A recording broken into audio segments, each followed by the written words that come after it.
Bienvenue sur le rocher. Tu veux être aimé, tu veux qu'on te voie, qu'on t'écoute, qu'on te choisisse. Et parfois, même si tu crois en Dieu, tu ressens ce vide intérieur.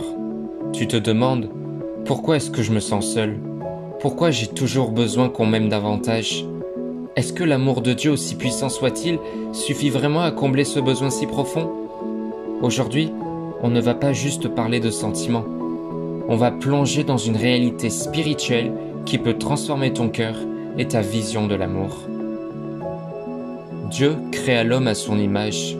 Genèse chapitre 1 au verset 27. Tu as été créé à l'image d'un Dieu relationnel, Père, Fils et Saint-Esprit. Ton besoin d'aimer et d'être aimé n'est pas une faiblesse émotionnelle, c'est une empreinte divine sur ton âme.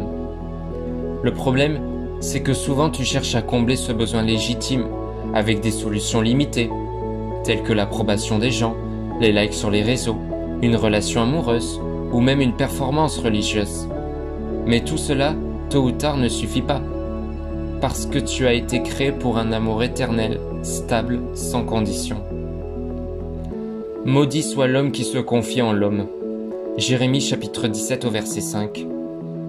Dieu ne te dit pas de te méfier des autres, mais il t'avertit de ne pas faire de l'amour humain ton pilier intérieur.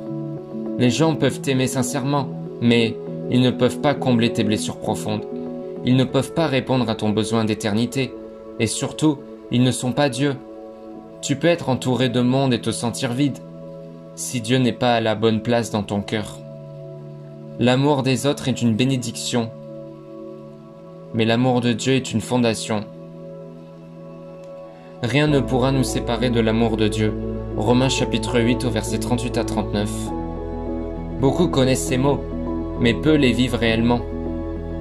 Pourquoi? Parce que l'amour de Dieu, on le comprend avec le cœur, pas seulement avec la tête. Il est constant, même quand tu es instable. Fidèle, même quand tu t'égares. Profond, même quand tu n'y crois plus. Personnel, il t'aime toi, pas une version idéalisée de toi. L'amour consiste non pas en ce que nous avons aimé Dieu, mais en ce qu'il nous a aimés. 1 Jean chapitre 4 verset 10. L'amour de Dieu n'est pas basé sur ta performance, mais sur sa nature. Et quand tu plantes tes racines dans cet amour-là, tu n'as plus besoin de courir après un amour fragile, toxique, instable ou conditionnel. Comment recevoir concrètement l'amour de Dieu? C'est bien de dire « Dieu m'aime », mais comment le vivre au quotidien? Premièrement, passe du temps dans sa parole. Lis-la non pas pour cocher une case, mais pour entendre la voix du Père qui parle à ses enfants. Prie comme un enfant aimé, pas comme un esclave qui essaie de gagner son affection. Tu l'as déjà. Contemple Jésus à la croix. Chaque fois que tu doutes de ton importance, regarde ce qu'il a fait pour toi. Voici jusqu'où je suis allé pour te montrer mon amour. Et enfin, ose recevoir cet amour quand tu ne le mérites pas, car c'est précisément à ce moment-là que l'amour de Dieu devient une grâce et non un échange. Dieu ne veut pas que tu saches qu'il t'aime. Il veut que tu le vives, que tu t'absorbes, que tu sois transformé de l'intérieur. Tu as soif d'amour? Bonne nouvelle, Dieu est amour. Et son amour ne déçoit jamais.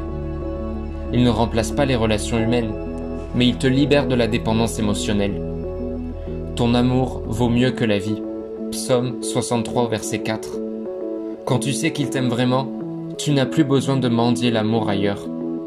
L'amour de Dieu est plus profond que ton passé, plus fort que tes blessures, plus stable que tes relations, et plus doux que tout ce que tu as pu expérimenter. Reçois-le. Vis-le, repose-toi dedans. Dis en commentaire, je choisis de m'enraciner dans l'amour de Dieu. Abonne-toi pour plus de vidéos qui fortifient ton âme et te rapprochent du cœur du Père. Et souviens-toi, tu n'es pas fait pour survivre sans amour, mais tu n'as pas besoin de le chercher dans le vide. Tu l'as déjà trouvé en Christ.